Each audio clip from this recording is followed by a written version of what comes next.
पड़ोसी मुल्क पाकिस्तान में कुछ ऐसी हलचल हो रही है जिससे भारत की सुरक्षा एजेंसियां इस समय सतर्क हैं। क्या हो रहा है?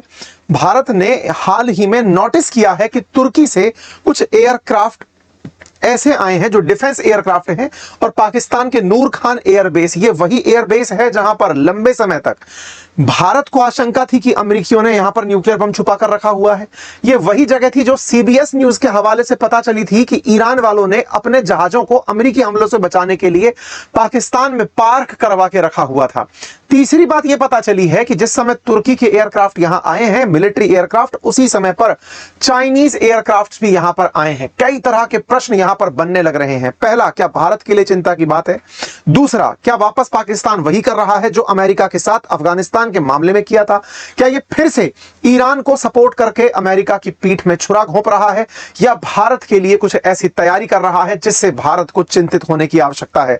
हेडलाइंस है 60R military aircraft, Chinese Turkish aircraft, जिसके चलते हाल ही में सभी जगह चिंता का माहौल है। आज के इस सत्र में इसी विषय के ऊपर जिक्र होगा, क्या चल रहा है आफ्टर ऑल पाकिस्तान में, और विशेष रूप से तब जब पाकिस्तान ने हाल ही में तुर्की और सऊदी के साथ डिफेंस पैक्ट साइन किया हो, और उस डिफेंस पैक्ट में यह तय किया हो कि दोनों देश मिलकर के पाकिस्तान के साथ एक दूसरे के साथ कंधा मिलाकर चलने वाले हैं। इसके क्या मायने निकाले जाएं, और आफ्टर ऑल चीन क्या खिचड़ी पका रहा है?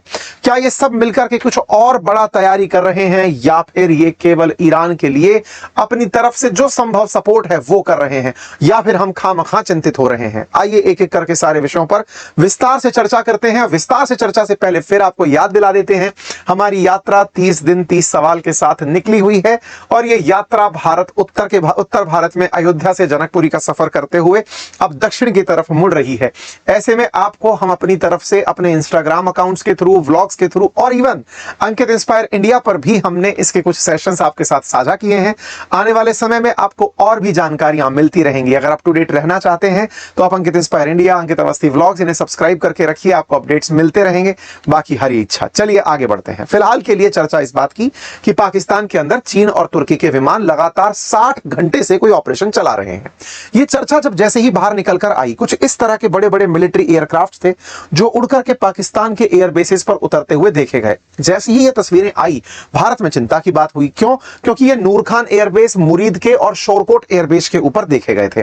पाकिस्तान में इस प्रकार से इस तरह की चीजों का होना ऑपरेशन सिंदूर की याद दिलाता है। आपको याद होगा ना कि जब भारत ने ऑपरेशन सिंदूर में इन एयरबेसेस को निशाना बनाया था, तब ये एयरबेसेस सुर्खियों में आए थे। भारत ने अपनी मिसाइलों से भारतीय सीमा में ही हवाई जहाजों को रखते हुए दूर बैठे पाकिस्तान के अंदर हमने चाइनीज डिफेंस को धता बताते हुए, HQ-9 जैसे मिसाइल डिफेंस को हमने धता बताते हुए इनके एयरबेसेस को निशाना बनाया था।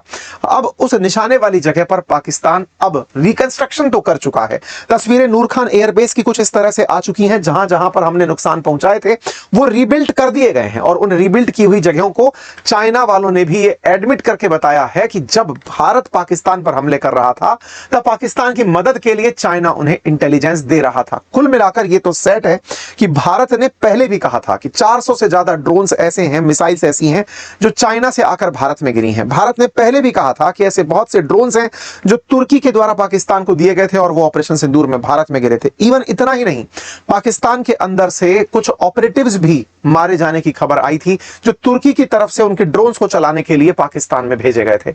आपके मन में सवाल आ सकता है कि तुर्की के लिए पाकिस्तान प्रेम, इस्लामिक गठबंधन है या कुछ और? देखिए, इस्लाम के नाम पर तुर्की को पाकिस्तान जैसा एक पागल देश मिल गया जो उसके साथ वेपन परचेज में अब कंधे से कंधा केवल इस्लाम के नाम पर मिलाकर खरीदता चलेगा।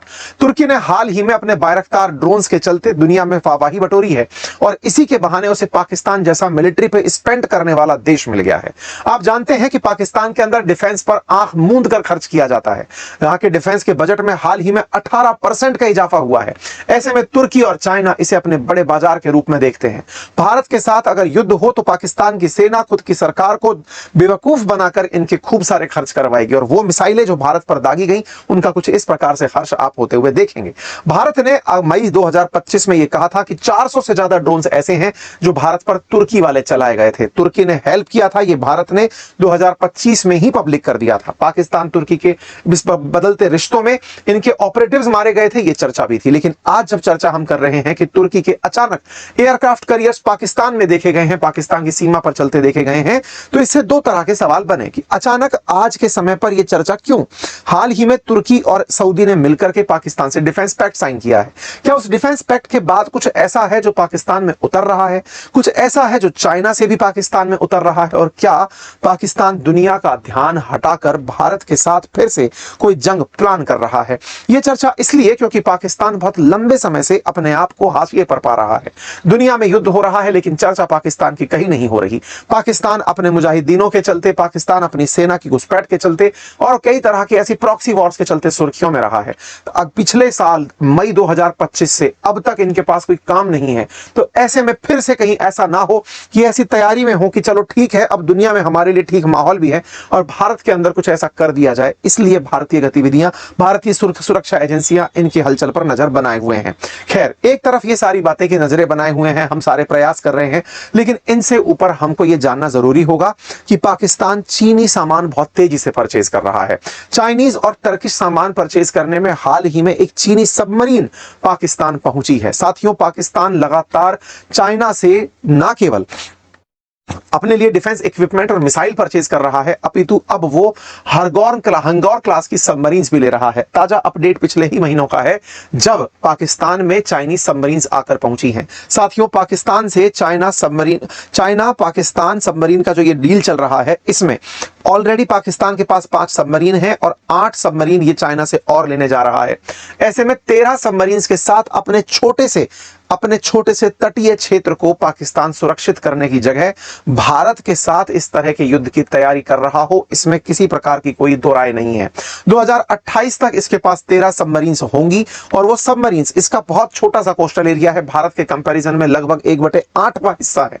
ऐसे में इतने छोटे से कोस्टल एरिया के लिए सबमरीन्स का होना यह दर्शाता है कि पाकिस्तान कुछ इस तरह की गुप्त रणनीति भारत के चारों तरफ प्लान करने की हिमाकत कर सकता है।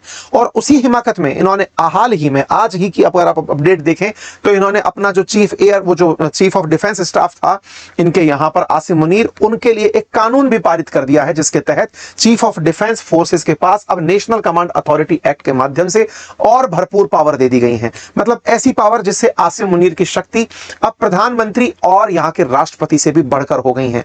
यानी कि वही सारे स्ट्रेटेजिकल डिसीजंस लेंगे, सेना को लेकर के जो भी फैसले होंगे उसमें किसी का कोई इंटरफेरेंस नहीं होगा।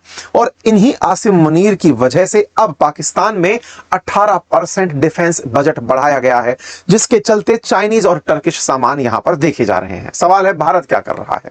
Wait and watch. हम वेट एंड वॉच कर रहे हैं। पाकिस्तान क्या कर रहा है? अपनी जैसी हरकत करता है वो कर रहा है। भारत में लेकिन एक कूटनीतिक दांव जरूर चला है। हाल ही में भारत में जो अमेरिकी रिप्रेजेंटेटिव सर्गेई गोर हैं, अमेरिकी जो एम्बेसडर भारत में पोस्टेड हैं, उनकी जम्मू कश्मीर यात्रा हुई। जम्मू कश्मीर यात्रा में वो यहां के मुख्यमंत्री उमर अब्दुल्ला से मिले। उमर अब्दुल्ला का मैंने एक बहुत अच्छा वीडियो देखा जो बहुत ही अच्छा सुकून पहुंचाने वाला भी था, क्योंकि पाकिस्तान के प्रभाव से कश्मीर में बहुत बार इस तरह की राजनीति रही है कि इंटरनेशनल इंटरफेरेंस को हमेशा बढ़ावा दिया गया। एक वीडियो मेरी नजरों से गुजरा जिसमें उमर अब्दुल्ला ये कहते दिखाई दिए कि मैं जम्मू कश्मीर का मसला सर्गेई गोर के सामने नहीं उठाऊंगा। मैं उनसे बात करूंगा कि अमेरिका के टूरिस्ट जम्मू कश्मीर में कैसे आए। मैं ये नहीं बताऊंगा कि जम्मू कश्मीर और भारत के लिए क्या मायने होंगे। हम तो भारत के ही अभिन्न अंग हैं और अगर वो यहां आते हैं तो हम उन्हें टूरिज्म के लिए आग्रह करेंगे। ये अपने आप में बदलते भारत की तस्वीर है। अन्यथा बहुत बार ऐसा हुआ है कि जम्मू कश्मीर में जिनकी सत्ताएं रही हैं, इवन इन अब्दुल्ला परिवार की या फिर इनसे पहले महबूबा मुफ्ती की, अंतरराष्ट्रीय मंचों पर जबरदस्ती का इंटरफेरेंस डिमांड करने की पुरानी आदत रही है। लेकिन आज की जो स्थिति है उसमें सर्गेई गोर को भी मजबूरन भारत के लिए वो शब्द कहने पड़े, या फिर उल्टा कहिए कि सर्गेई गोर अमेरिका की तरफ से यहां पहुंच करके पाकिस्तान को एक संदेश देने के प्रयास में थे कि जो तुम कर रहे हो चाइना के साथ मिलकर के, तुर्की के साथ मिलकर के, कहीं बाईपास ईरान के साथ खेल रहे हो, तो तुम्हें संदेश दे दिया जाए। सर्गेई गोर का जम्मू कश्मीर जाना पाकिस्तान को रास नहीं आया। सर्गेई गोर बाकायदा टूरिस्ट की तरह यहां पर घूमकर आए और कहकर आए कि जम्मू कश्मीर में अब अमेरिकी टूरिस्ट आ सकेंगे। हमने जम्मू कश्मीर के अंदर जो अपना लेवल ऑफ सिक्योरिटी दे रखा था कि भाई थोड़ा टेंशन वाला क्षेत्र है, हम उसे रिलीफ कर रहे हैं, अब अमेरिकी यहां पर घूमने आ सकते हैं। बाकायदा इन्होंने भूरी भूरी प्रशंसा करी, भारत के अंदर जम्मू कश्मीर की तारीफें करी। इस पर पाकिस्तानी लोग चिढ़ गए।